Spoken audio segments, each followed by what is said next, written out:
Good morning. I'm Ron Moore with your Monday morning cup of motivation. Hey, let me ask you this. Did you know that God needs faith?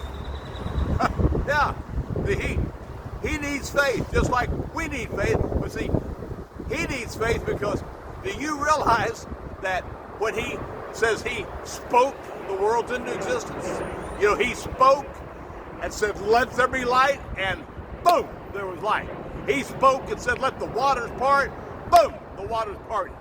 See, when he spoke those words of faith. And Jesus told the boys back over there in Mark 11, remember they were kind of freaking out about, there's a fig tree there. I don't know if it had fig Newtons on it or not. I don't know. But it was a fig tree that didn't have anything for Jesus to eat, at least, when he walked by there a couple of days earlier. And he said, be cursed. He said, don't you ever bear fruit again.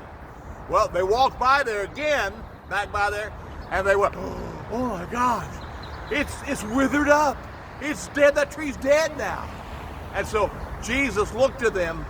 That's what he said. He didn't say, hey, you got to pray about this. He didn't say, hey, listen, if you'll say it just this way. No, he just said, have faith in God. Now, in the Greek, that's literally have the God kind of faith. And I confess, as most of you know, I'm not the sharpest tack in the pack, okay? But it took me years to figure out, once I heard that about how have the God kind of faith, what that meant. Well, you see, when God spoke the worlds into existence, he didn't wonder, when is this going to happen? When he said, let there be light, he didn't want to, well, I don't know, I sure hope this happens. No, see, he had that kind of faith that absolutely knew that what he spoke was going to happen. Well, Jesus tells us to have that God kind of faith. Now, I know some of us got some mountains that need moving. I don't know about you, I've got some mountains that I need to see move. Well, it's going to take that God kind of faith. Well, Ron, I'm not God.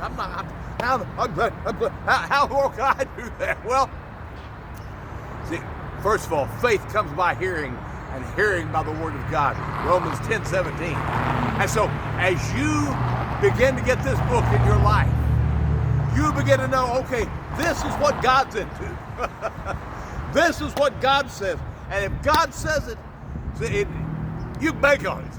And so you'll know then that when you pray something, whether it's speaking healing over somebody, whether it's speaking salvation over somebody. Remember I wrote in the article last week about how Jerry Savelle used to say the name it, claim it is not just so we can name and claim big cars, fancy houses and stuff. It's so that we can name and claim a lost world for Jesus. So the more you begin to get this word in your life, the more you're going to say, oh, wow, I'm going to speak it, and I know it's going to happen because God says it. Listen, that doesn't come overnight, that kind of faith. Let me tell you, it takes some growth of the Lord. I mean, for a lot of things. Now, some things you know God's into right now, and you can count on it happening right now. But as you grow in the Lord, have the God kind of faith. Hey, you have a great day, and I'll talk to you again on Wednesday. Bye-bye now.